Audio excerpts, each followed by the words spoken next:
अस्सलाम वालेकुम नाज़रीन, मिली वॉइस के डेली बुलेटिन आलमी शबरोज़ में आपका खैर मक़दम है। मैं अब्दुल वहाब। आलमी अहम खबरों की तफसील से कबल चंद सुर्खियाँ कुछ इस तरह हैं। अरब पार्टी की मदद से इसराइल में नेतन्याहू के इक़्तिदार का तख्ता पलटेगा। दाएँ बाजू की सियासत जमात ने हुकूमत साजी का दावा किया। अमरीकी फ़ौज का साल 2020 में बैरून अमरीका 23 शहरियों को हलाक करने का इतराफ़, तंजीमों ने बताया आदाद 5 गुना है ज़्यादा। बिल गेट्स के एटमी रिएक्टर प्लांट बनाने का ऐलान, पहले निजी रिएक्टर को अमरीकी हुकूमत की हरी झंडी। बदउनवानी रोकने सऊदी अरब ने बनाई आलमी तंजीम, अक़वाम मुत्तहिदा ने की तारीफ। और क्या डिजिटल वैक्सीन पासपोर्ट की जानिब दुनिया के बढ़ रहे हैं कदम, दुबई एयरपोर्ट चीफ के बयान से आलमी सतह पर तशवीश।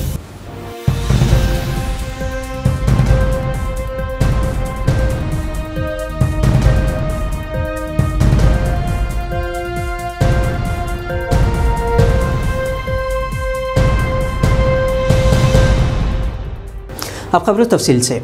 इसराइली वज़ीर-ए-आज़म नेतन्याहू के तवील 12 साला ज़ालिमाना इक़्तिदार का खात्मा क़रीब है। इंतहा पसंद अपोजिशन रहनुमा यार लिपिड, जो अब तक अरब मुखालिफ बयानात देकर सुर्खियों में रहे हैं, अब लिपिड ने अरब पार्टी का सहारा लेकर वज़ीर-ए-आज़म बनने का ऐलान किया है। इसराइली सदर को लिपिड ने आगाह किया कि वो बरसर इक़्तिदार वज़ीर-ए-आज़म नेतन्याहू के इक़्तिदार के खात्मे के लिए इत्तेहाद तश्कील देने में कामयाब हो गए हैं।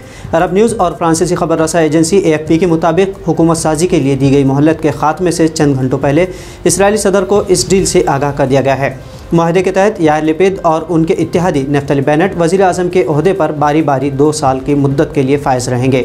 हुकूमत साजी के इस तारीखी माहदे में इसराइल की इस्लामी जमात द यूनाइटेड अरब भी शामिल है, जो मखलूत हुकूमत की तश्कील की हिमायत करने वाली पहली अरब पार्टी होगी। नेतन्याहू, जिन पर बदउनवानी के इल्ज़ामात का सामना है, अपने ओहदे पर बरकरार रहने के ख्वाहां हैं। तौक़्क़ो की जा रही है कि वो नए इत्तेहाद को इक़्तिदार में आने से रोकने की हर मुमकिन कोशिश करेंगे। नफ्तली बेनेट पहले नेतन्याहू के साथ थे और अब नेतन्याहू को ही हुकूमत से बेदखल करने लिपिड से हाथ मिला चुके हैं।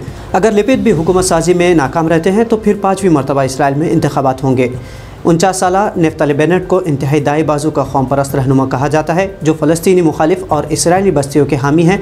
लेकिन अरब पार्टी की हुकूमत साजी में शमूलियत से ज़ाहिर है कि ये हुकूमत बनती है तो किसी हद तक इंतहा पसंदी में कमी आ सकती है। अमरीकी फ़ौज ने साल 2020 में अमेरिका के बाहर दूसरे मुल्कों में 23 शहरियों को हलाक करने का एतराफ़ किया है।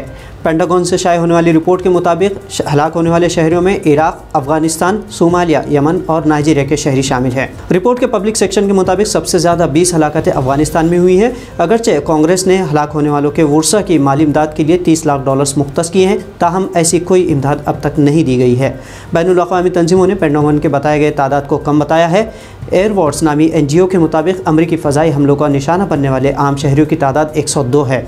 ये तादाद पेंटागन की जानिब से बताई जाने वाली तादाद से 5 गुना ज़्यादा है।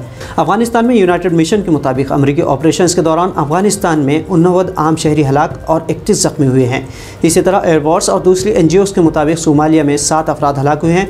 हैरतकुन बात यह है कि साल 2020 में अमरीकी कांग्रेस की जानिब से फ़ंड्स की फराहमी के बावजूद महकमा दिफा ने मुतासिरीन की किसी किस्म की मदद नहीं की है और ना ही उनकी सर तलाफ़ी की है। दुनिया के अमीर तरीन शख्सियत माइक्रोसॉफ्ट के बानी बिल गेट्स जोहरी रिएक्टर बनाने का मंसूबा रखते हैं। इसके लिए बिल गेट्स ने अमरीकी रियासत वायोमिंग में एक कोयले के प्लांट का इंतखाब भी किया है। बरतानवी खबर रसा इदारे रॉयटर्स के मुताबिक बिल गेट्स ने 15 साल पहले टेरा पावर नामी एक कंपनी बनाई थी, जो मारूफ अमरीकी सरमायाकार वॉरेन बफेट की कंपनी पैसिफिक कोर के साथ पहला नेट्रियम रिएक्टर का मंसूबा लॉन्च करने जा रही है। आम रिएक्टर्स के मुकाबले आला दर्जे के छोटे रिएक्टर्स को चलाने के लिए मुख्तलिफ़ किस्म के ईंधनों को इस्तेमाल किया जाता है।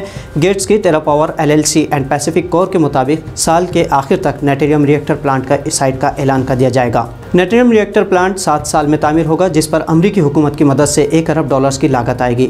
इस मंसूबे के जरिए 500 मेगावाट बिजली पैदा की जा सकेगी। रियासत वायोमिंग से कानून साज जॉन बारासोआ का कहना है कि नेट्रियम प्लांट के बाद यूरेनियम की खुदाई में आलमी तौर पर इजाफा होगा। दुनिया में बदउनवानी के खात्मे की गर्ज से सऊदी अरब ने आलमी रियासत ताम नेटवर्क का क़याम किया है। Global operation network of corruption law enforcement authorities यानी ग्लोब नेटवर्क के क़याम की तजवीज़ सऊदी अरब ने गुज़िश्ता साल अपने ग्रुप 20 की सदारत के दौरान में पेश की थी। इस नेटवर्क के क़याम का मकसद बैनुल अक़वामी सतह पर बदउनवानियों के खात्मे के लिए कोशिशों को मजबूत और मरबूत बनाना है। अक़वाम मुत्तहिदा ने इस नेटवर्क की तारीफ़ की है। हालाँकि ग्लोबल नेटवर्क के क़याम के लिए इब्तदाई रकूम मुमलिकत सऊदी अरब की हुकूमत ने अपने ग्रुप 20 की सदारत के वक्त मुहैया की थी। इस दौरान दौरान वो दुनिया की 20 बड़ी मईशतों के एंटी करप्शन वर्किंग ग्रुप का सरबराह भी था। इसके बावजूद ग्लोब नेटवर्क का सदर दफ्तर ऑस्ट्रेलिया के दारुकुमत वियना में होंगे और ये अक़वाम मुत्तहदा के दफ्तर बराए ड्रग्स और क्राइम की निगरानी में काम करेगा। सऊदी अरब की इंसदाद बदूनवानी अथॉरिटी के सदर माजिन इब्राहिम अल कहमूस का कहना है कि बहुत से ममालिक को इस वक्त भी एंटी करप्शन के नेटवर्क तक रसाई हासिल नहीं है और G20 और रियाज अक़दाम के तहत ग्लोब नेटवर्क की तश्कील इस खलीज को पाटने की कोशिश करेगी। एक तरफ जहां पूरे आलम में वैक्सीन पासपोर्ट को दानिश्वर तबका इंसानी हकूक़ का ज़िया बता रहा है, वहीं दुनिया के मसरूफ़ तरीन हवाई अड्डों में से एक दुबई एयरपोर्ट के चीफ बॉल ग्रिफ्थ का कहना है कि वैक्सीन पासपोर्ट बैनुल अक़वामी सफ़र को बहाल करने एक तवील मुद्दती हल है। अरब न्यूज़ के मुताबिक एयरपोर्ट चीफ ने CNN को इंटरव्यू में कहा कि इस डिजिटल वैक्सीन पासपोर्ट सिस्टम के ज़रिए तमाम मुसाफिर एयरपोर्ट पर बगैर किसी परेशानी के सफ़र करने के अहल हो सकते हैं।